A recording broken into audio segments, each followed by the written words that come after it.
Hello, everyone. Welcome to Durrett's Take. It's that time of the week where I go over my headliners for each NFL game. Let's get started with the Thursday night football game last week between the Bucks and the Bills. Bills want more gold. At the end of the half, it looked like Bills were going to dominate, but they didn't, and almost allowed the Bucks to get back in the game and come back from behind and win. Now, while they did get the W, which is the most important, they're not satisfied with the win. If I'm a Bills fan, I would consider it a moral defeat. The Bills need to play cleaner football going forward. Patriots versus Dolphins. Miami is back to partying.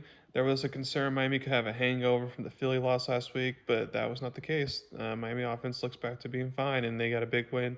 A big test in Germany next week against the Chiefs. Jets versus Giants. And the winner of the ugly contest goes to say that both teams struggle this game is actually an understatement. Giants didn't have um, zero passing yards the whole game. They had -7 passing yards the whole game. Imagine not even hitting zero or being positive. Imagine being negative in the passing yards. That's pathetic. Um, and then Jets were just horrible on third down, like 2-15 for third down. Offensive line not doing anything. But then Zach Wilson in the clutch time, 24 seconds, no timeouts, is able to make two big plays to get it to where they can spike it before the clock runs out, get the time field goal, and then in overtime, he was able to march down the field goal range to give him the win. Now, here's the problem for the Jets. They had two more offensive linemen, including their center, get injured. So now, for the most part, except for like the left guard, they are playing with a bunch of second stringers and third stringers. That is not going to work out as they go forward throughout the season. That will cost them from getting a playoff spot, in my opinion. Um, let's see, Jags versus Steelers. Back to mediocrity. Like I predicted, the Steelers' offense would look bad, and even if Pickett doesn't injure his ribs, the offense would still look bad. They only had a few explosive plays, but mostly it was nothingness. Jacksonville's defense controlled the game, and the Jags have now won 5 in a row, so good for them. Falcons versus Titans. Levis flexing on the Falcons. It's kind of a callback to when he was posting a picture of his muscles before the draft. But like I predicted, with no film, Atlanta had no answers for Will Levis, and he carved them up with deep bombs for touchdowns. Levis's battle with the Steelers defense on Thursday Night Football will be a real interesting test to see if Levis can continue his success or not. For the Falcons, Heineke showed, in my opinion, why Ritter needs to be benched going forward if Atlanta wants to have a chance this season. Texans versus Panthers. Post-bye syndrome. There are teams who use a bye week and look better the following week, but then there are others who just come out flat after the bye week. Houston came out flat, and Carolina, despite not scoring a touchdown, took advantage and won the game. No alarm for Houston yet, unless they turn this into a losing streak, but as of right now, no alarm yet for Houston. Rams versus Cowboys. Back to dominating with a capital D. The Cowboys defense, who terrorized the Giants, the Jets, the Patriots, and now claimed another victim as they tortured the Rams offense. They didn't fall to victim of looking ahead to the Eagles. Speaking of the Eagles versus Commanders. There is no D in the word Eagles. In both meetings against a divisional rival Washington, the Eagles' defense, for the most part, was non existent. Luckily, the Eagles don't play Washington every game, so it's not a huge concern, but one where the Eagles need to be more consistent, especially on offense, since they just turn the ball over a lot, and for some reason, except for the Jets game, it hasn't cost them yet. Saints versus Colts. Where did that come from? I guess the Saints' second half performance last week was a momentum builder as they put up a season high of points at 38 points. Kamara was balling. Hill was being utilized well. Shahi was able to get a bunch of big open touchdowns. And when the offense can play like that, then they should automatically win a division with everything else that they have in place.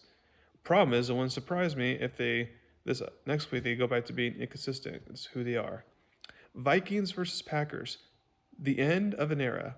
Sadly, Kirk Cousins tore his Achilles and is out for the year. And since the odds are he was going to leave in free agency, it's not only the end of the season, but could be the end of Cousins in Minnesota. I'll talk more about the QB situation and my predictions for this upcoming weekend, but it's truly the end of an era potentially. And it's a fortunate way to go out if you're Cousins in Minnesota there. Browns versus Seahawks, just finding ways. The Seahawks, even in their wins, have not looked that impressive so far this season, but they just keep on finding ways to win. And with the 49ers losing 3-0, now Seattle's in the lead in the division race. Ravens versus Cardinals. Don't get too comfortable. The Ravens up 31-15 got complacent, and they allowed a touchdown, then an onside kick, and then a field goal to where if the Cardinals recovered a second onside kick, then things would have gotten real interesting. But it just shows you can't take your foot off the gas in this league. Chiefs versus Broncos. Mahomes can't channel his inner flu game. Michael Jordan did his best when he had the flu in the finals, but the most important thing is that Pittman and everyone else stepped up and helped him out to win the game.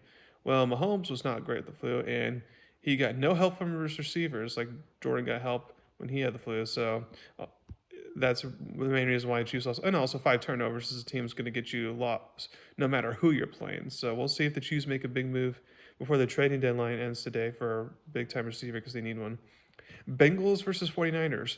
Burrow brings sorrow to the 49ers. Joe Burrow completed 88% of his passes and looked like the version of the Burrow we're used to seeing at the end of the year. The 49ers defense once again for some reason struggling. I'm not sure what it is. If I had to guess, maybe teams are just figuring out Steve Wilkes, the defense coordinator scheme. And unlike D'Amico Ryans, he's having a hard time adjusting. Maybe that's it. And then for the 49ers offense, I understand Debo's been out the past couple weeks. I understand Trent Williams been out the past couple weeks, and those are big pieces. But Ayuk and McCaffrey, like those should be enough pieces to get the job done. And Purdy has just been struggling when he's been trailing and having to be clutch basically. So luckily for the 49ers, they have a bye week this week because they need stuff to figure out. Now, I'm not going to press the panic button yet unless they come out in the bye and still look flat. Bears versus Chargers. Ajit Bajit is MIA. After playing well against Vegas in his first start, he looked like a rookie in his second start, which I predicted would happen. And he can keep playing for now while Fields is out, but he's definitely not a solution going forward, even if Fields is healthy. If Fields is healthy, he needs to be back. And then last but not least, Raiders versus Lions. Hey, we're fine. There were some people who were selling their Lions stock last week after getting blown out by the Ravens on the road. Some thought they were actually pretenders. But it turns out the Lions just lost to a good team on the road, which happens. They are fine, and as they took care of business against a bad team at home. So thank you very much. Listen to my podcast today. Please subscribe to my channel, Tone About Me. Be on the lookout as the trading deadline wraps up today, and I'll go over my predictions at the end of the week. Thank you very much. You have a wonderful day.